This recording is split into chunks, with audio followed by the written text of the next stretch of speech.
in the shadowy recesses of the Ottoman Empire's imperial palaces, where the opulent halls of Topkapi Palace in Istanbul and the later grandeur of Dolmabahce Palace along the Bosphorus echoed with the discreet whispers of white and black eunuchs guarding the inner sanctum, the subtle rustle of luxurious silk caftans worn by courtiers and concubines alike, and the distant, melancholic melodies of ney flutes drifting through intricately latticed windows that offered tantalizing glimpses of the shimmering Bosphorus waters below. The Sultans, those absolute rulers who commanded vast armies across 3 continents, administered justice through divine decree as the caliphs of Islam, and embodied the ultimate fusion of temporal power, religious authority, and personal sovereignty, harbored a deeply private realm of fantasies, special desires, and intimate preferences that intricately intertwined sexuality with the realms of politics, cultural tradition, and individual eccentricity, often veiled in layers of secrecy but occasionally glimpsed through the analytical lenses of historical chronicles, first-hand traveler accounts from curious Europeans, and modern scholarly dissections that peel back the layers of myth to reveal underlying truths.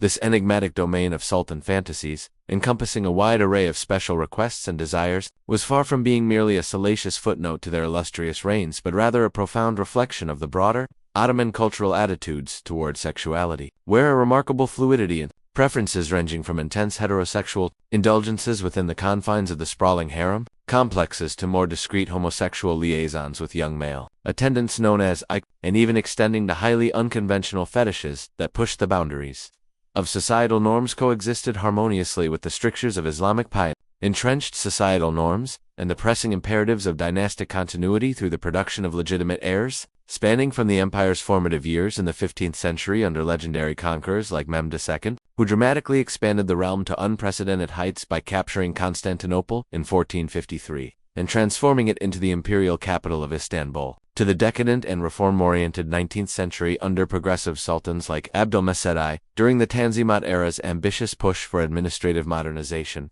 westernization, and legal reforms that sought to align the empire with European standards. These preferences were meticulously documented in sources as diverse as the expansive and vividly descriptive 17th Seyahatname by the renowned Ottoman explorer and chronicler Evliya Çelebi, who chronicled court life with a captivating mix of awe, intricate detail, and occasional exaggeration. The confidential dispatches of European diplomats laden with Orientalist fascination and intrigue, such as those penned by the Venetian Bailo, who regularly reported on palace gossip and behind-the-scenes machinations to the Doge, and contemporary scholarly works like Leslie P. Peirce's groundbreaking The Imperial Harem, Women and Sovereignty in the Ottoman Empire, which rigorously analyzes gender dynamics and power structures through meticulously examined archival records from the Ottoman state archives, and Ervin Semioshik's in-depth studies on Ottoman erotica and visual culture that illuminate a society surprisingly tolerant of sexual pluralism and diversity in expressions of desire, far removed from the stereotypical and often caricatured image of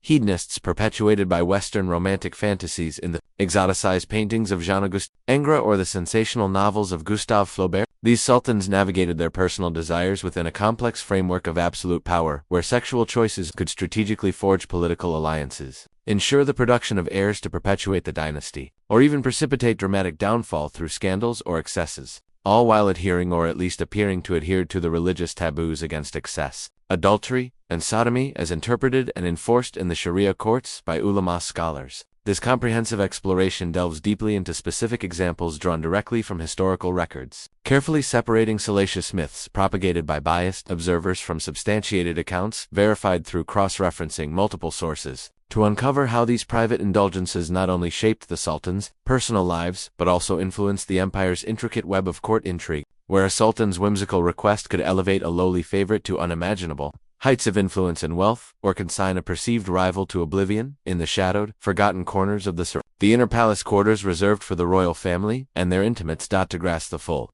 spectrum and nuanced complexity of Ottoman sultans' special sexual preferences, one must first contextualize them within the empire's unique and multifaceted sociocultural landscape, where sexuality was viewed less through the rigid binaries of modern Western categories like heterosexual or homosexual, and more as a fluid continuum of tastes and inclinations, akin to personal preferences in cuisine, attire, or artistic patronage, as articulately analyzed in Schick's scholarly examinations of Ottoman erotic literature and poetry, where male-male desire was frequently celebrated in ghazals and qasides without carrying the stigma of deviance. In this richly textured milieu, sultans, revered as the shadows of God on earth and holders of the caliphate since 1517, enjoyed unparalleled access to a diverse array of partners, facilitated by the institution of the imperial harem for women, housing hundreds of concubines from various ethnic backgrounds and the system of inner palace pages, Ikoklenlari for young men recruited through the Devarim levy, with castrated eunuchs ensuring utmost discretion, control, and the prevention of unauthorized pregnancies or scandals. Historical chronicles reveal recurring patterns. Many sultans exhibited voracious heterosexual appetites, siring dozens or even hundreds of children to secure the dynasty against the perils of succession crises. Yet these were often interspersed with homosexual or bisexual inclinations that were socially accepted and even romanticized in elite circles, as evidenced in the cultural phenomenon known as the Age of Beloveds during the 16th and 17th centuries, a literary and artistic period that romanticized passionate love between older men and youthful boys, documented in advisory works like Mustafa Ali's Council for Sultans, which offers critiques of courtly excesses while tacitly acknowledging their widespread prevalence among the ruling class. European travelers, such as the astute French diplomat Jean de Thevenot in his detailed 1655 accounts of his journeys through the Levant, marveled at the relative openness of same-sex relations in public spaces like bathhouses, hammams, and coffeehouses, where young masseurs known as telaks and cross-dressing dancers called keikiks catered to the desires of the elite, including extensions into the Sultan's court through private performances and liaisons. Scholarly insights from Walter G. Andrews and Mehmet Kalpak's influential book, The Age of Beloved's Love and the Beloved in Early Modern Ottoman and European Culture and Society, highlight how poetry composed by sultans themselves, such as Selim I's verses extolling the ethereal beauty of male youths, blended elements of Sufi mysticism where the beloved Mabab symbolized divine love and spiritual ecstasy, with undeniable carnal undertones that reflected personal experiences. Specific examples from the annals of history abound. Mehmed II, the conqueror of Constantinople, was rumored in confidential Venetian reports by diplomats like Angelo Giovanni Lomellino to have harbored strong desires for young boys, including the infamous episode with Radu the Handsome, the brother of Vlad, whom he allegedly favored intimately during Radu's extended captivity at the Ottoman court as a hostage. Though historians continue to debate whether this relationship was primarily a tool of political manipulation to secure alliances, or a genuine expression of preference, with the Byzantine chronicler Lonikos Chalkokondyles explicitly noting Mehmed's passion for boys in his historical narratives. Suleiman the Magnificent, despite his legendary and well-documented devotion to his wife, Harem Sultan, who rose from slavery to become one of the most powerful women in Ottoman history, shared a profound and multifaceted bond with his Grand Vizier Ibrahim Pasha, described in unusually intimate terms by European contemporaries like the Habsburg envoy, Ogier Gisela de Busbecq, who hinted at a relationship that transcended mere friendship and included homoerotic elements, fueling long-standing speculations that this companionship influenced critical state affairs until Ibrahim's shocking execution in 1536 amid swirling rumors of jealousy, power struggles, and perceived overreach.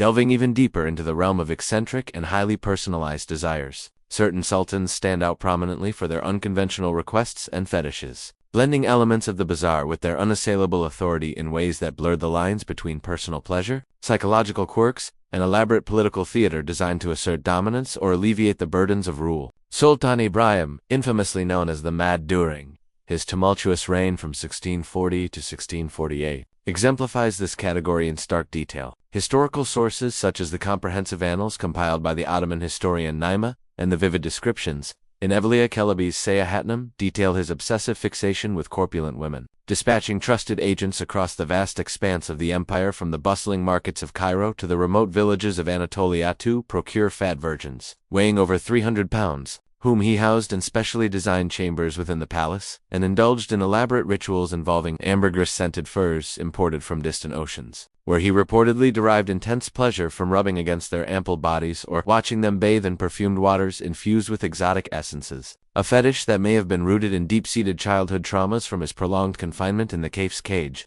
system that isolated potential heirs to prevent fret, or perhaps as a psychological escape from the pressures of governance. Ibrahim's desires extended even further into the realm of the exotic and unusual, with persistent rumors in European accounts by observers like the English diplomat Paul Rycott of him engaging in bestial fantasies involving animals from the palace menagerie, though these are likely exaggerated for sensational effect. More credibly and verifiably, he demanded women with highly specific physical traits, such as elongated labia or particular natural scents that evoked musk or amber, commissioning custom perfumes and elixirs from the palace's skilled alchemists to heighten arousal and create immersive sensory experiences. As per Madeline C. Zilfi's detailed analysis of harem dynamics and social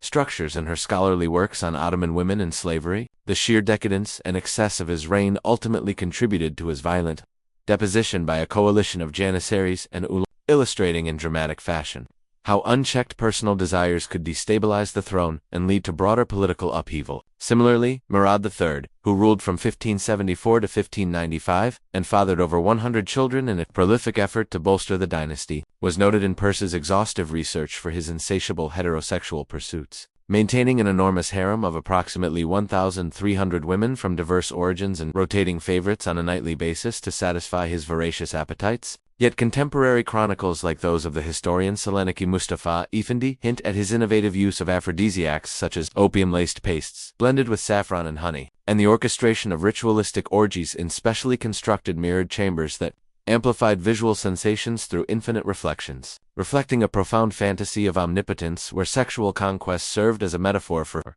territorial expansion and imperial dominance. Murad's preferences also included a penchant for virgins hailing from specific regions, such as the fair-skinned Circassian beauties, prized for their ethereal allure and trained in the arts of seduction. And he allegedly incorporated elements of tantric-like practices imported from ancient Persian sources through scholarly exchanges, prolonging intimate encounters through controlled breathing techniques and meditative focuses taught by trusted Sufi advisors, thereby blending spirituality, mysticism, and raw sensuality in a uniquely Ottoman synthesis that elevated physical pleasure to a near-transcendent experience. Homosexual preferences among the sultans were equally well documented in historical sources, often intertwined with themes of mentorship, aesthetic appreciation, and hierarchical power dynamics that mirrored the broader societal structures. Selim II, who reigned from 1566 to 1574 as the son of Sultan the Magnificent, was described in detailed Venetian Relazione diplomatic reports as strongly preferring the company of young palace pages, engaging in pederastic relationships that were normalized and even idealized in Ottoman poetry, where the beardless youth Amred symbolized the pinnacle of ephemeral beauty and innocence. Evliya Libe recounts elaborate court entertainments featuring kakik dancers, young men dressed in feminine attire, performing graceful, hypnotic dances whom Selim favored intensely, sometimes elevating them to positions of significant influence and patronage, echoing the broader societal acceptance of such liaisons as explored in Andrew's comprehensive studies on Ottoman love poetry. Mehmed IV, known as the Hunter for his passion for outdoor pursuits, who ruled from 1648 to 1687, balanced his well-known enthusiasm for the chase across the empires. Vast hunting grounds with more intimate bonds to male companions, as subtly hinted in the historical writings of Siladar Fendikli Memdega, where royal hunting expeditions often doubled as secluded retreats for same-sex encounters far removed from the prying eyes of the harem and court scrutiny. In the more modern context of the 19th century, Abdulaziz, reigning from 1861 to 1876, faced swirling rumors in the European press and Ottoman memoirs, such as those penned by the novelist Halid Zia, Uzikligal of pronounced homosexual leanings, with a particular preference for muscular wrestlers from the imperial tech wrestling houses and youthful bath attendants, a predilection that fueled public scandals during his lavish European tours and may have contributed to his mysterious death in 1876. Debated by historians as either suicide amid mental health struggles or assassination orchestrated by reformist factions seeking to install a more pliable ruler. These desires, however, were not without substantial risks and potential repercussions. Religious conservatives among the drawing from the strict interpretations of Hanafi jurisprudence that explicitly condemned sodomy liwat as a major sin, occasionally mounted pressures or campaigns against overt displays, as seen in the case of Osman III, who ruled briefly from 1754 to 1757 and actively suppressed public manifestations of homosexuality to project an image of unassailable piety and moral rectitude, yet reportedly indulged privately in such pursuits. According to the accounts of the diplomat and historian Ahmed Resmi Effendi, who chronicled the era's courtly undercurrents, the Ottoman Empire underwent gradual modernization during the Tanzimat period from 1839 to 1876, which introduced sweeping reforms in law,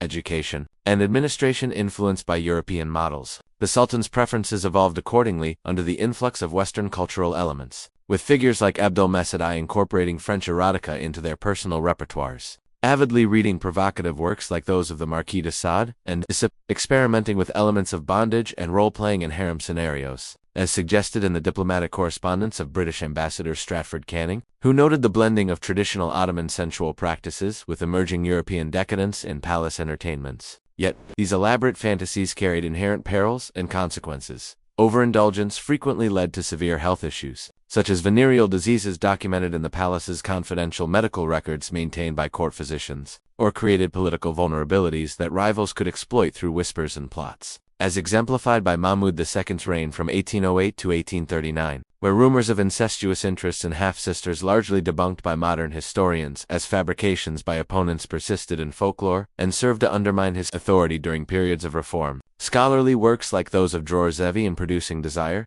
Changing Sexual Discourse in the Ottoman Middle East, 1500 a 1900, frame these preferences as products of a fundamentally sex-positive culture where sexual pluralism flourished openly, until the infiltration of Victorian-era moralism through Western-influenced reforms began to impose more restrictive norms and encourage greater secrecy. In the twilight years of the empire, under the long and autocratic reign of Abdul Hamid II from 1876 to 1909, personal preferences shifted markedly toward discretion and surveillance amid the sultans' establishment of a vast network of spies and informants, with his innovative use of early photography to capture private scenes and moments within the palace, as preserved in select archival materials, marking a fascinating transition to modernity where technology intersected with desire. These fantasies, far from being mere vices or indulgences, embodied the sultan's inherent humanity amid their godlike status, profoundly influencing Ottoman art, literature, poetry, and even policy decisions. As strategic sexual alliances often forged unbreakable loyalties among courtiers and favorites, as the Republic emerged in 1923 under Mustafa Kemal Atatürk, abolishing the Sultanate and Caliphate in a sweeping secular revolution, these once guarded secrets gradually faded into historical obscurity. Yet they continue to echo resonantly in modern discussions of the Ottoman legacy, revealing a rich tapestry of desire, intricately woven with the enduring threads of power, culture,